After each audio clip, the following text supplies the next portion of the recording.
Assalamualaikum warahmatullahi wabarakatuh. Berjumpa lagi dengan saya di channel Babat Nusantara. Kali ini saya akan melanjutkan cerita tentang Arya Penangsang bagian 3. Kedatangan pemuda dusun yang konon diutus oleh Ratu Kalinyamat tersebut benar-benar menggemparkan seisi Kadipaten Pajang. Secepatnya Adipati Adiwijaya menyuruh pemuda itu untuk menghadap. Adipati Adiwijaya menemui sang pemuda secara pribadi dengan hanya ditemani oleh Nimas Sekaring Kedaton, Ki Mas Manca, Ki Wila, dan Ki Wuragil. Dari penuturan pemuda dusun tersebut, tahulah Adipati Adiwijaya dan seluruh yang hadir di situ bahwasannya Ratu Kalinyamat masih diberikan umur panjang. Menurut sang pemuda, tubuh Ratu Kalinyamat dia ketemukan tengah tersangkut di sebuah batang pohon besar yang kebetulan tumbuh di dasar tebing. Dalam kondisi yang terluka teramat parah, Ratu Kalinyamat ternyata masih hidup. Sangat beruntung sekali Ratu Kalinyamat karena saat terjatuh dari atas tebing, tubuhnya tidak sempat terbentur bebatuan cadas. Dan lebih beruntungnya lagi karena tubuhnya menimpa sebatang dahan pohon raksasa yang tubuhnya kebetulan memang miring. Sungguh suatu keajaiban yang tidak akan mungkin bisa terulang lagi. Sang pemuda yang kebetulan tengah mencari madu hutan tanpa sengaja mendapati sosok tubuh seorang wanita yang penuh luka dan darah di sana sini tengah tersangkut di sebuah batang pohon. Menitik dari pakaian yang dikenakan, jelas sosok ini bukan dari kalangan rakyat biasa. Mendapati sosok itu masih hidup dan tengah sekarat, segera saja sang pemuda melupakan tujuannya semula yang hendak mencari madu ke hutan. Dia segera membopong tubuh tersebut dan membawanya pulang ke desa. Bekel atau kepala desa yang mendapat laporan tentang penemuan sosok tubuh wanita dari sang pemuda segera datang ke rumah sang pemuda untuk melihatnya sendiri. Sang bekel kaget melihat pakaian kebesaran Demak Bintara melekat pada tubuh wanita yang terluka parah. Segera saja sang bekel memerintahkan ahli pengobatan yang tinggal di desa tersebut untuk segera memberikan pertolongan secepatnya. Beberapa tulang yang cedera dikembalikan lagi posisinya. Dalam pengobatan Jawa dikenal dengan ilmu sangkal putung, yaitu ilmu pengobatan khusus tulang yang mampu mengembalikan posisi cedera tulang akibat benturan keras. Sampai sekarang masyarakat Jawa yang tengah mengalami cedera akibat kecelakaan masih banyak yang meminta bantuan ahli sangkal putung. Dan pada kenyataannya memang sangat mujarab.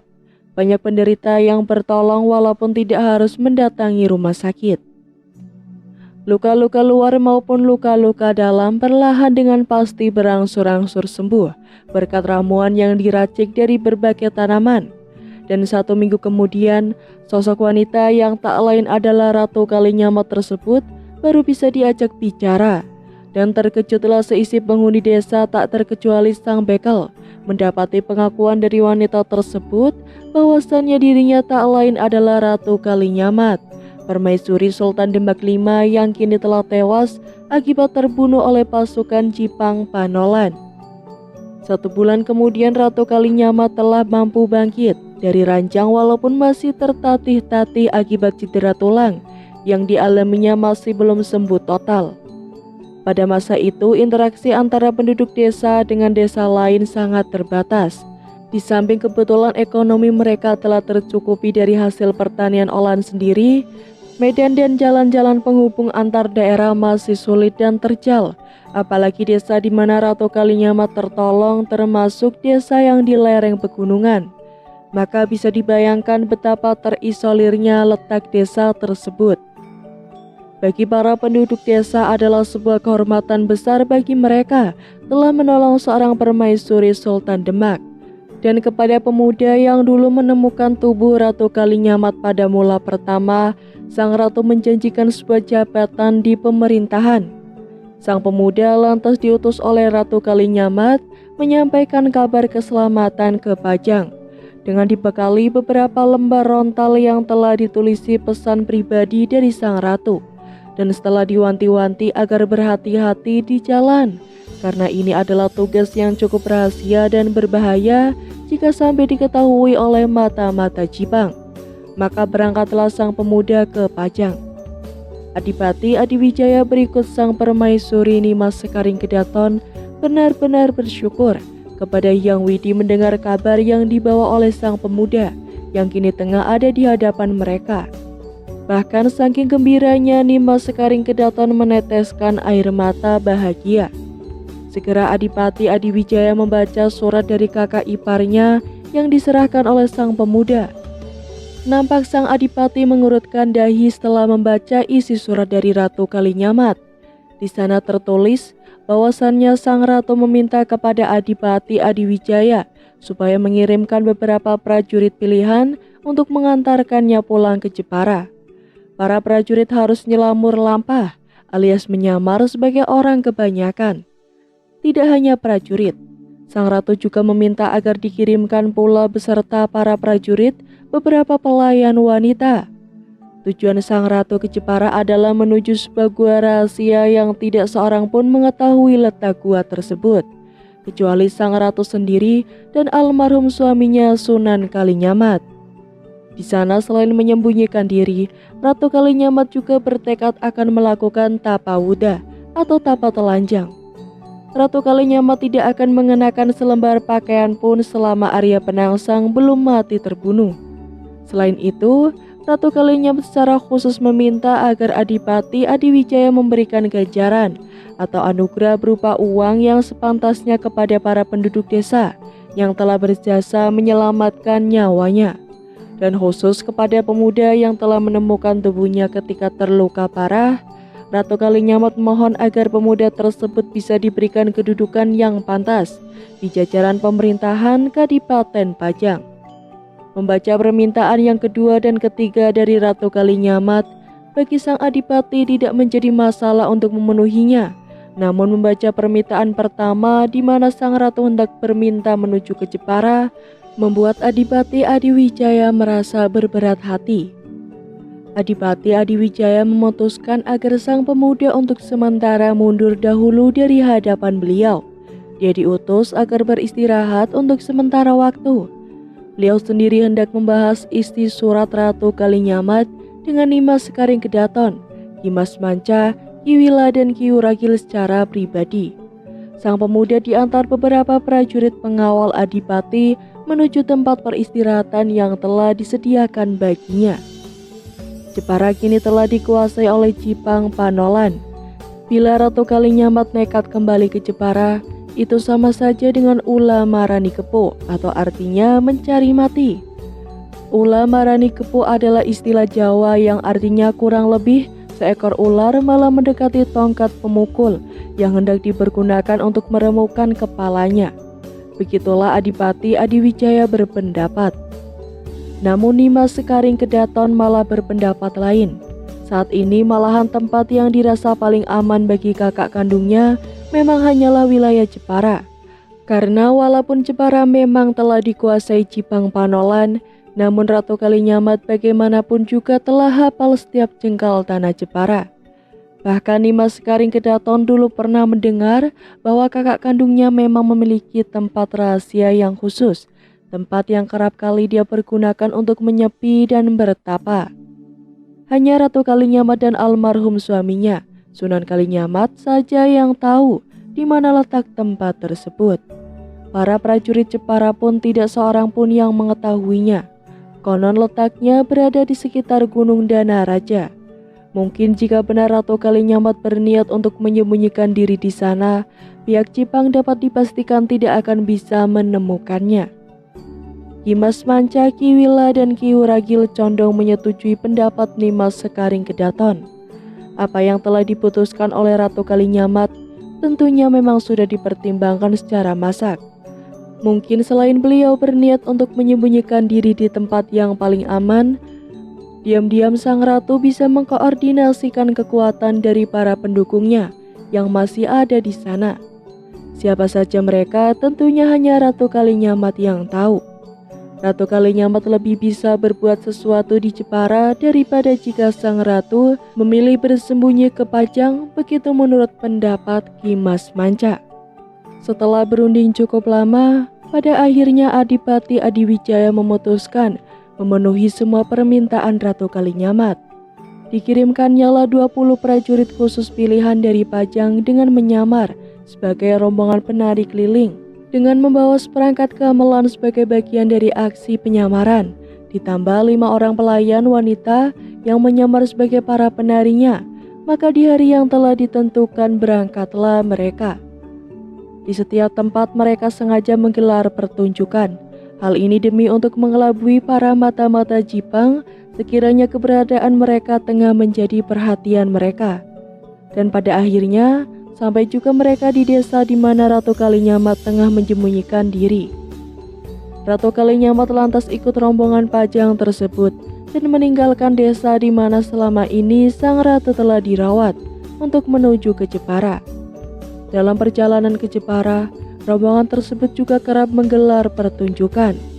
Namun sang ratu sengaja tidak tampil ke muka umum, hingga pada akhirnya rombongan ini selamat sampai ke Gunung Dana Raja. Ratu Kalinyamat dan rombongan segera menuju gua rahasia yang selama ini sangat dirahasiakan oleh sang ratu. 20 prajurit pilihan Pajang bertugas menjaga keselamatan sang ratu, sedangkan 5 orang pelayan wanita bertugas melayani kebutuhan sang ratu. Sedangkan Ratu Kalinyamat sendiri segera memilih tempat yang tepat, tempat yang tersembunyi dan agak gelap. Dan setelah tempat tersebut dibersihkan sedemikian rupa, sang ratu pun untuk sejenak beristirahat di sana, sembari menunggu malam menjelang. Begitu malam telah turun, sang ratu dengan diantar 5 pelayan wanita keluar dari gua menuju Sungai Gajahan yang terletak tak jauh dari sana. Sang ratu membersihkan diri di sungai tersebut. Selesai membersihkan diri, beliau kembali ke dalam gua. Di tempat yang telah dipilih, sang ratu melepaskan seluruh busananya hingga telanjang bulat. Rambut panjangnya diurai sedemikian rupa hingga menutupi bagian payudaranya. Ratu Kalinyamat duduk bersila. Sang ratu bertekad tidak akan mengenakan busananya lagi sebelum Arya Penangsang mati. Tempat tapat telanjang Ratu Kalinyamat hingga sekarang menjadi tempat ziarah. Terletak di Desa Dana Raja, Jepara bagian utara, dan Sungai Gajahan masih tetap mengalir di sana. Dalam kondisi seperti itu, hanya pelayan wanita saja yang diperbolehkan mendekati beliau. Diam-diam walaupun Ratu Kalinyamat juga tengah menjalani tapa telanjang melalui ke-20 prajurit pilihan yang menjaganya, Ratu Kalinyamat mencoba menghubungi beberapa mantan petinggi Jepara yang masih loyal kepadanya. Beberapa mantan pejabat tersebut diam-diam pula bertadang menghadap ke Gunung Dana Raja. Dari sini, koordinasi mulai dibangun kembali. Ratu Kalinyamat perlahan dan pasti mulai merapatkan barisan para pendukungnya. Kekuatan Jepara yang bercerai-berai akibat gemburan Jipang Panolan diam-diam mulai menyatu kembali. Usaha pembunuhan Adipati Adiwijaya. Arya Penangsang sudah bersiap untuk menyerang Pajang, namun Sunan Kudus masih menghalanginya. Pajang terlalu kuat untuk diperangi saat ini. Seluruh kekuatan Islam Abangan, bahkan sedikit banyak kekuatan Siwa Buddha, kini telah merapat dalam satu barisan di bawah Panji Kadipaten Pajang.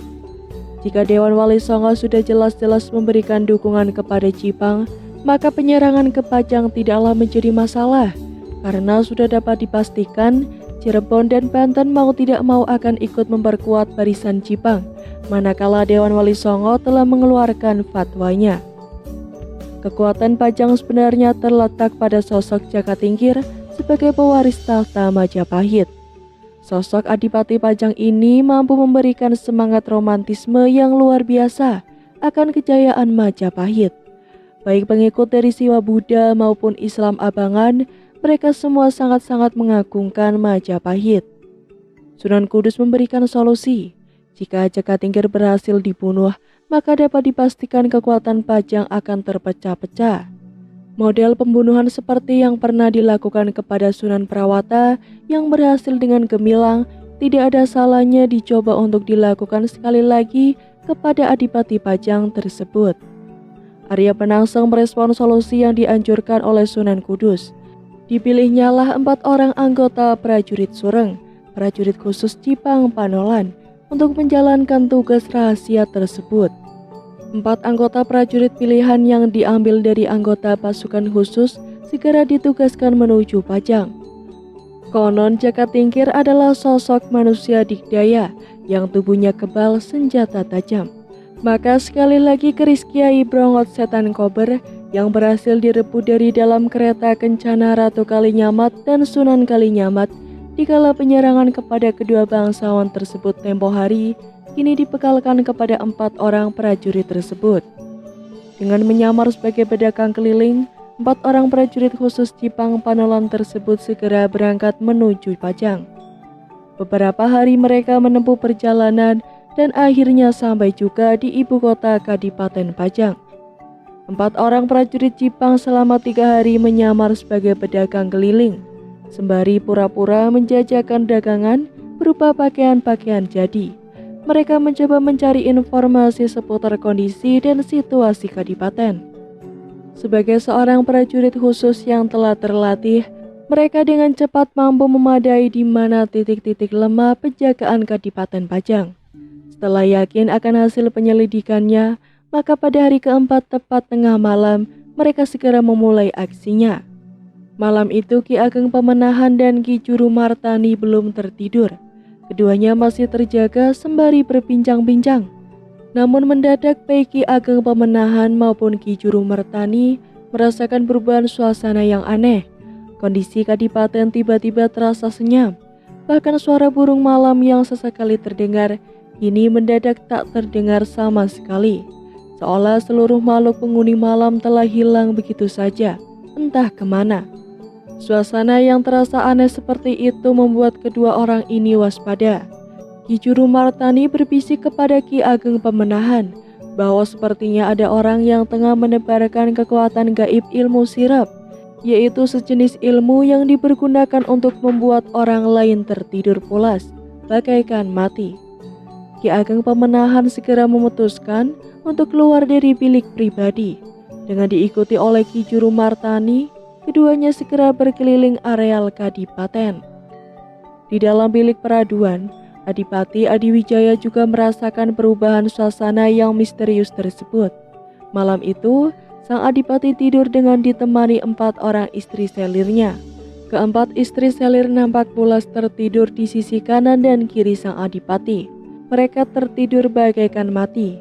Hanya tinggal Adipati Adiwijaya saja yang terjaga dengan benak dipenuhi tanda tanya. Ada sesuatu yang tengah terjadi. Sang Adipati kini mulai meningkatkan kewaspadaannya. Dengan tetap berbaring telentang, Adipati Adiwijaya sengaja menyelimuti tubuhnya dengan selembar kain kemben. Situasi sangat senyap. Mendadak dari arah pintu kamar, lama-lama terdengar bunyi berisik. Mata sang Adipati menyalang melirik ke arah pintu kamar. Jelas dari arah luar, ada orang yang sengaja berusaha masuk secara paksa ke dalam. Sang Adipati waspada. Dengan tetap dalam kondisi telentang berselimutan kain kemben, sang Adipati siaga sepenuhnya. Tidak berapa lama berselang, 2 orang bercadar berhasil membuka pintu dan langsung masuk ke dalam. Yang seorang segera bergerak ke arah pembaringan dan yang seorang tetap menjaga pintu. Terlihat keris dihunus dari warangka, berkilat sesaat tertimpa cahaya pelita kamar.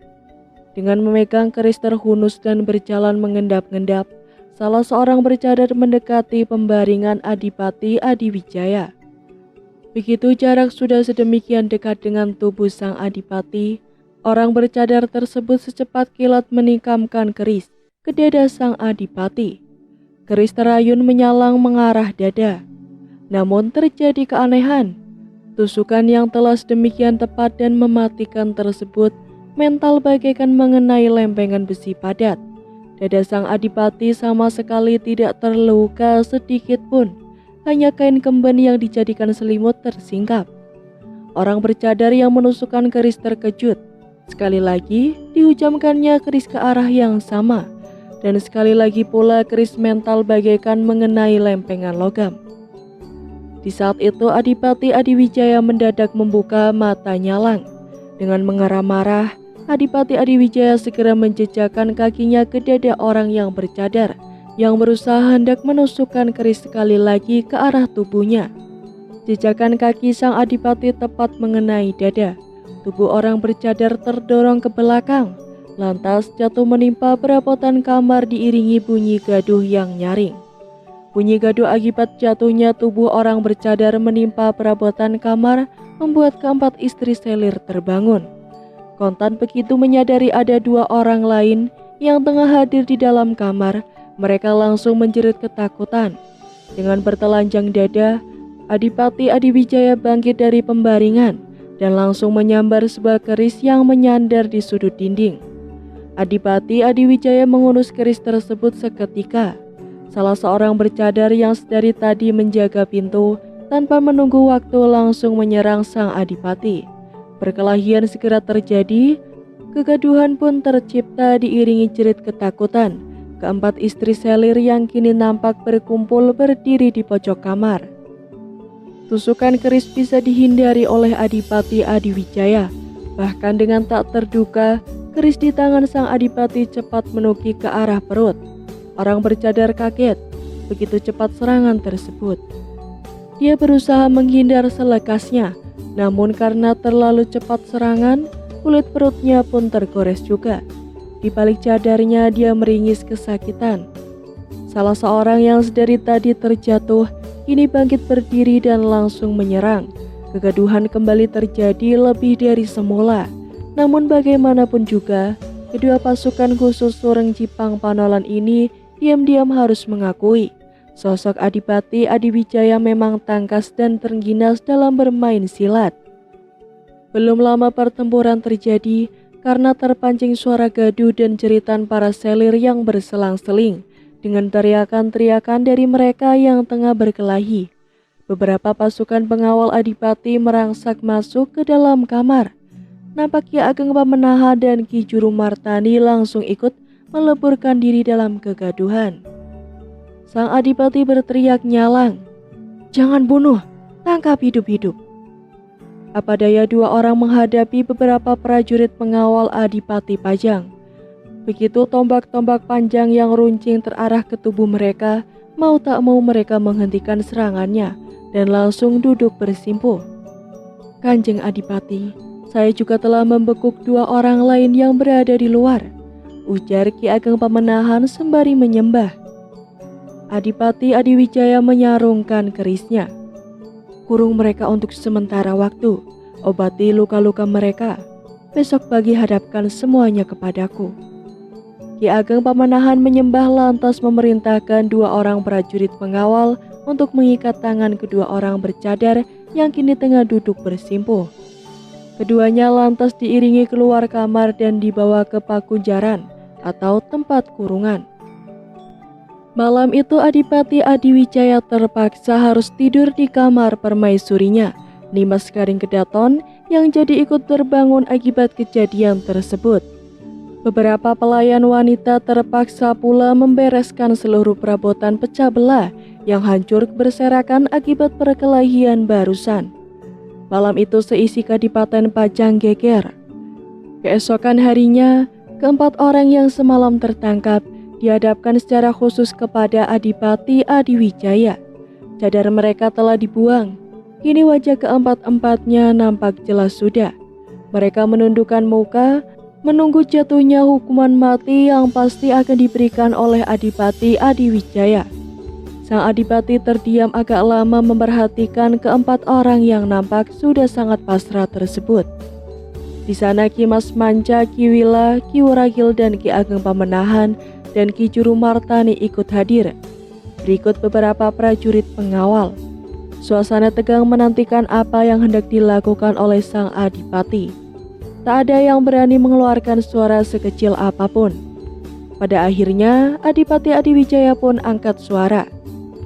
"Dimas Pamenahan, bagaimana hasilnya?" Ki Ageng Pamenahan menyembah sejenak dan menjawab, "Kesinggahan dalam, Kanjeng. Keempat orang ini adalah prajurit Sureng dari Jipang Panolan." Seluruh yang hadir terkejut seketika mendengar jawaban Ki Ageng Pamenahan. Adipati Adiwijaya lekat memperhatikan keempat orang yang dihadapnya sembari memincingkan mata. Yang diperhatikan semakin menundukkan kepala. Nampak kemudian Ki Ageng Pamenahan mengeluarkan benda berbuntalkan kain putih dari balik bajunya, kemudian menyembah jenak dan berjalan duduk menghampiri tempat Adipati. Mohon Kanjeng memeriksa benda ini. Adipati Adiwijaya menerima benda berbungkus kain putih yang dihanturkan Ki Ageng Pamenahan. Dengan menahan nafas, dibukanya kain putih penutup. Begitu benda telah lepas dari penutupnya, memerahlah wajah sang Adipati. Bibirnya tanpa sadar bergumam, "Kiai Brongot Setan Kober." Suara sang Adipati menambah keterkejutan semua yang hadir. Di tangannya kini tergenggam sebilas keris yang tak lain adalah Kiai Brongot Setan Kober, keris pusaka milik Sunan Kudus yang telah diberikan kepada Arya Penangsang.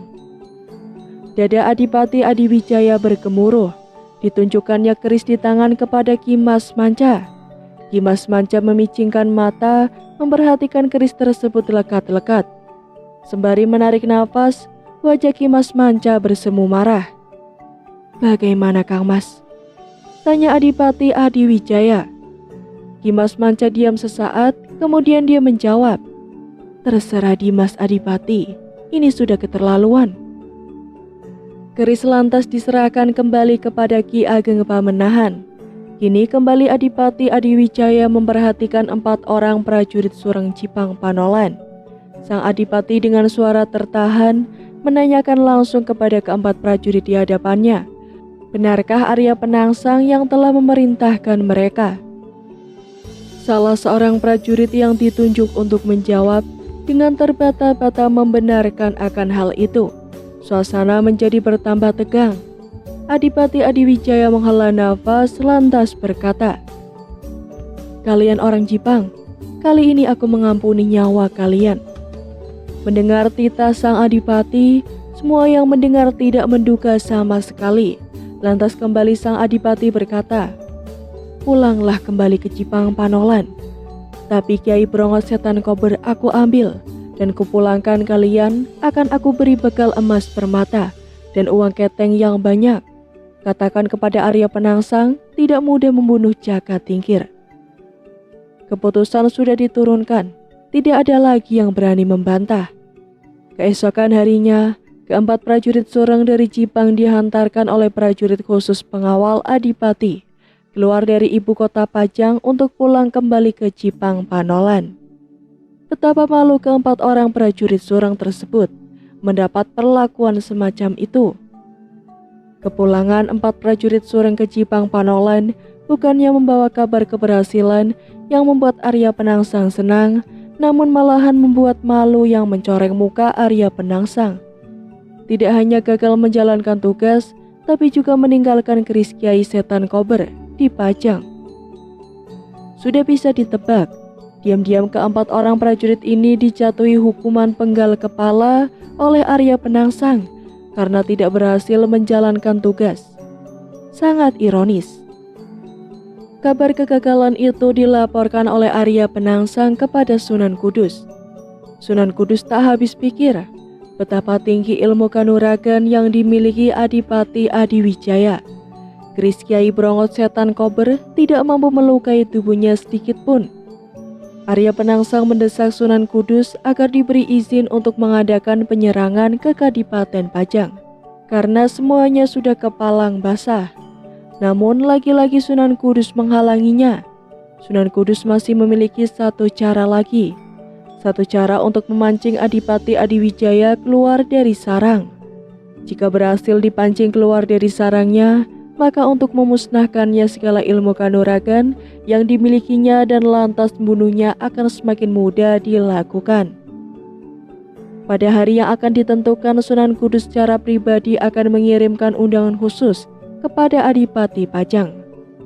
Sunan Kudus sengaja mengundang sang Adipati guna untuk memperingati Tahun Baru Islam, 1 Muharram yang hendak dirayakan oleh pesantren Kudus. Waktu itu kalender Jawa belum lahir.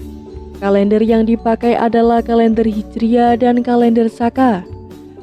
Kedua kalender yang berasal dari tradisi Islam dan tradisi Hindu ini dipakai secara bersamaan. Jadi waktu itu belum dikenal dengan istilah Suroan. Kalender Jawa baru lahir kelak oleh cicit Ki Ageng Pamenahan. Cucu Panembahan Senopati yaitu Kanjeng Sultan Agung Anyakra-Kusuma pada tahun 1555 Saka atau 1633 Masehi. Dapat dipastikan Adipati Adiwijaya sebagai seorang pemimpin yang disegani di Jawa akan menghargai undangan tersebut. Undangan dari seorang anggota Dewan Wali Songo yang tergolong sepuh, yang punya pengaruh dari suaranya didengar di dalam Dewan Wali. Maka mau tak mau Adipati Adiwijaya akan hadir, memenuhi undangan tersebut. Manakala Adipati Adiwijaya telah datang ke Kudus, maka Arya Penangsang yang harus menyambut kedatangannya. Sunan Kudus telah menyediakan sebuah kursi khusus yang sengaja telah diberi doa-doa untuk melenyapkan segala macam ilmu kesaktian yang dimiliki siapapun yang duduk di atasnya. Dan adalah tugas Arya Penangsang untuk mengusahakan agar Adipati Adiwijaya bisa duduk di kursi tersebut. Di samping itu, diam-diam Arya Penangsang juga harus mempersiapkan seluruh angkatan bersenjata Jipang untuk bersiap-siap menyerang Pajang. Jika Adipati Adiwijaya telah menduduki kursi khusus tersebut, maka saatnya bagi Arya Penangsang untuk membunuh sang Adipati. Dapat dipastikan seluruh kekuatan Adipati Adiwijaya luruh. Begitu saat Adipati telah tewas, maka Arya Penangsang harus segera memerintahkan penyerangan besar-besaran ke Pajang. Dengan tidak adanya sang Adipati Adiwijaya, Pajang sekuat apapun hanya akan menjadi harimau tak bertaring. Pajang akan kucar-kacir, dan Jipang pasti bisa menjebol Pajang. Rencana yang sangat matang tersebut disetujui Arya Penangsang. Dan menginjak bulan ke-11 menurut kalender Islam, yaitu bulan Zulqa'dah, Sunan Kudus mengirimkan surat undangannya ke Pajang. Surat dari Sunan Kudus tersebut diterima oleh Adipati Adiwijaya. Isi surat segera menjadi bahasan serius sang Adipati. Di sana tertera bahwasannya Sunan Kudus mengharap dengan hormat kepada Kanjeng Adipati Pajang Adiwijaya untuk bersedia hadir di Kudus pada bulan Muharram guna ikut memperingati perayaan Tahun Baru Islam. Seluruh orang yang terdekat Adipati Adiwijaya menyarankan agar tidak Adipati berhati-hati. Bisa jadi ini adalah jebakan baginya. Namun tidaklah etis mengabaikan undangan seorang berpengaruh di Jawa seperti Sunan Kudus, di mana suaranya memiliki kekuatan dalam Dewan Wali Songo. Maka diputuskan Adipati Adiwijaya akan berangkat ke Kudus dengan didampingi oleh Ki Ageng Pamenahan dan Ki Juru Martani. Sedangkan Ki Mas Manca, Ki Wela dan Ki Wuragil akan tetap di Pajang, menyiagakan seluruh kekuatan angkatan bersenjata Pajang jika nanti terjadi hal-hal yang tidak diinginkan. Adipati Adiwijaya mempercayakan Pajang kepada Ki Mas Manca manakala dia pergi ke Kudus. 2 bulan kemudian menjelang beberapa hari sebelum hari perayaan yang tertera dalam surat undangan dari Kudus, berangkatlah rombongan Adipati Pajang ke Kudus.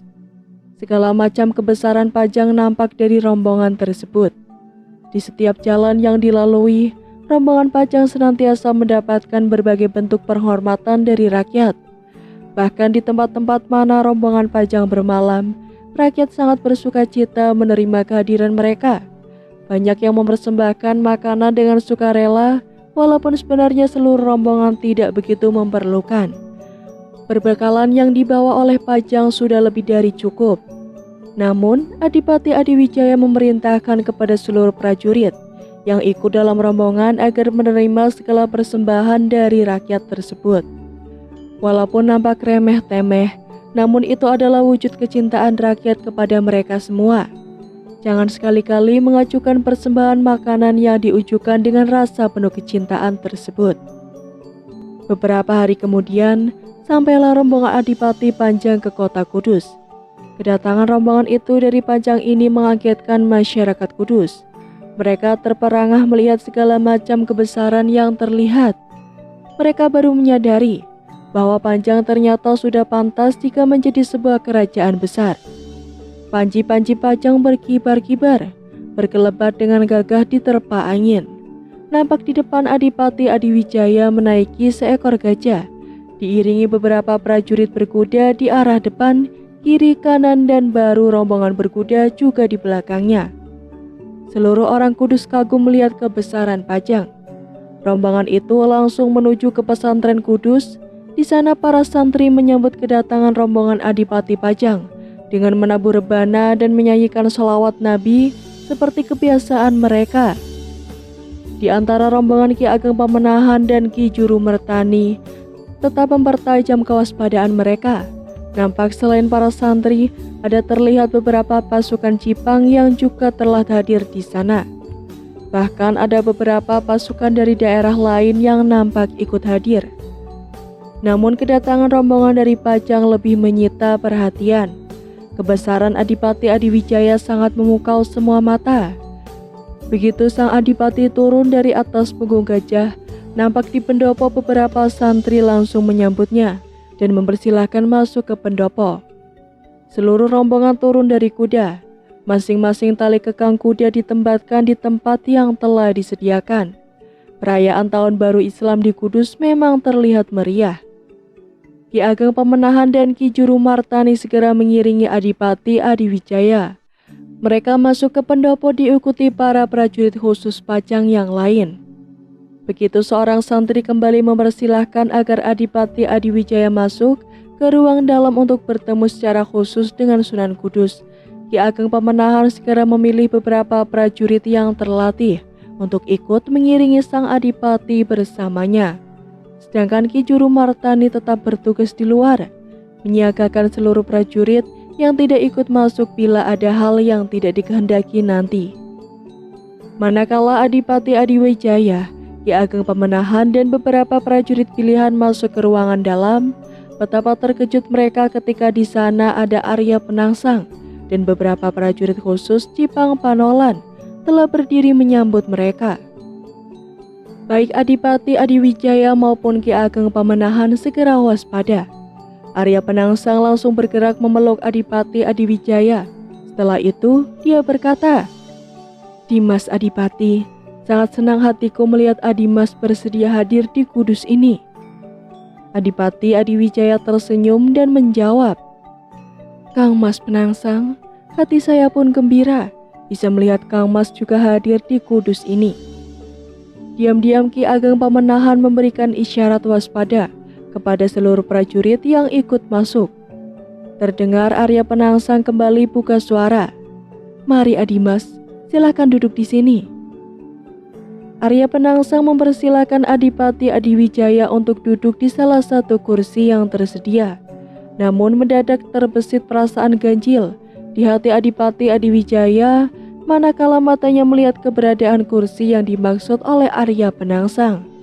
Tanpa sadar Adipati Adiwijaya berkata, "Ah Kang Mas, bukankah itu kursi paling bagus di antara semua kursi yang ada di sini? Tak layak bagiku duduk di sana. Hanya Bapak Sunan Kudus sendiri sebagai tuan rumah yang pantas mendudukinya." Arya Penangsang tersenyum simpul. "Tidak mengapa Dimas, mari." Arya Penangsang terlihat agak memaksa.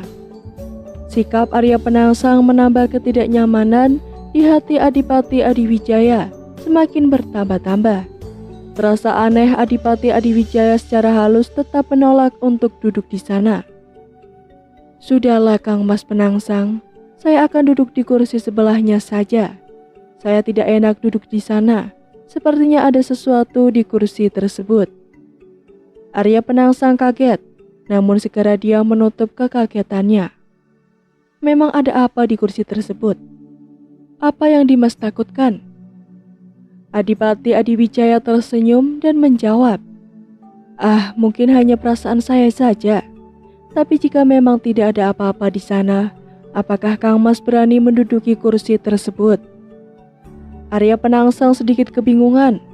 Hal tersebut terbaca oleh Adipati Adiwijaya dan Ki Ageng Pamenahan. "Mengapa Kang Mas? Kang Mas takut duduk di sana?" sindir Adipati Adiwijaya.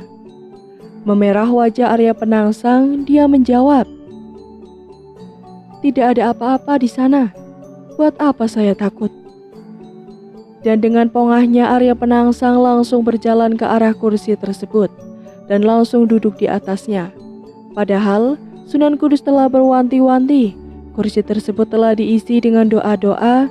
Siapa saja yang menduduki kursi tersebut dapat dipastikan seluruh ilmu kanuragan yang dimiliki akan lurus seketika itu juga. Sampai saat ini, kursi bersejarah ini masih tersimpan di Kudus.